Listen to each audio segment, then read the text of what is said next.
విఘ్నేశ్వర షణ్ముఖ పార్వతి సమేత పరమేశ్వరాయ నమః.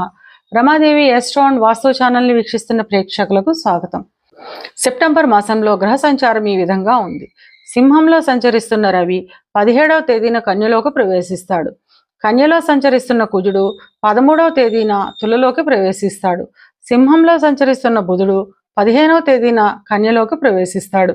గురువు మిథునంలో సంచారం చేస్తున్నాడు. కర్కాటకంలో సంచరిస్తున్న శుక్రుడు 15వ తేదీన సింహంలోకి ప్రవేశిస్తాడు.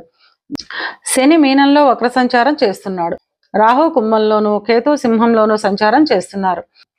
ఈ గ్రహస్థితిని ఆధారంగా చేసుకొని మీనరాశి వారికి సెప్టెంబర్ మాస ఫలితాలు ఎలా ఉన్నాయో, చిన్న చిన్న పరిహారాలు ఏం చేసుకోవాలో చూద్దాం.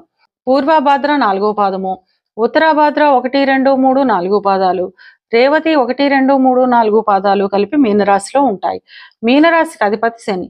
మీనరాశి వారికి ఈ మాసం మిశ్రమ ఫలితాలు ఉంటాయి. చిన్న చిన్న అనారోగ్య సమస్యలు ఉంటాయి. మానసిక అశాంతి అధికంగా ఉంటుంది. ఏ పని మొదలెట్టినా వాయిదా పడుతూ ఉంటుంది. అధిక ధన వ్యయం ఉంటుంది. ఇక విద్యార్థుల విషయానికి వస్తే విద్యార్థులకు విద్యపై ఆసక్తి తగ్గుతుంది. విద్యపై శ్రద్ధను పెంచుకోవడం, కష్టపడి చదవడం వల్ల మంచి ఫలితాలను సాధిస్తారు. విదేశాలకు వెళ్లే విద్యార్థులకి ఈ మాసం చాలా అనుకూలంగా ఉంటుంది. ఉద్యోగ ప్రయత్నం చేసేవారికి మొదటి 2 వారాల్లో ఉద్యోగం లభించే అవకాశం ఉంటుంది. ఉద్యోగం చేస్తున్న వారికి కార్యాలయాల్లో ఒత్తిడి అధికంగా ఉంటుంది.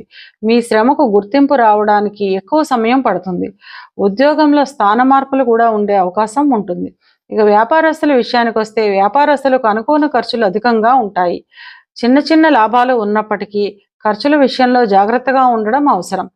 వ్యాపార నిమిత్తం దూర ప్రాంతాలకు ప్రయాణాలు అధికంగా ఉంటాయి.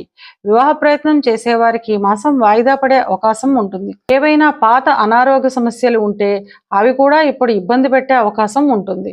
ఆరోగ్య నిమిత్తం హాస్పిటల్స్ను సందర్శించాల్సిన అవసరం కూడా ఉంటుంది. అధిక ఖర్చులు ఉంటాయి. 7వ తేదీన ఏర్పడే సంపూర్ణ చంద్రగ్రహణం మీకు వ్యయస్థానంలో ఏర్పడుతున్నందున అనారోగ్య సమస్యలు, అధిక వ్యయం, మానసిక అశాంతి ఉంటాయి. గ్రహణ శాంతులు చేయించుకోవడం చాలా అవసరం. ఇవి కేవలం గోచార ఫలితాలు మాత్రమే. గోచార ఫలితాలు పూర్తిగా జన్మజాతక చక్రంపై ఆధారపడి పనిచేస్తాయి కనుక తమ జన్మజాతక చక్రాన్ని విశ్లేషణ చేయించుకోవాలి అనుకునేవారు కింది నెంబర్కు వాట్సాప్ చేసి కన్సల్టేషన్ తీసుకోండి.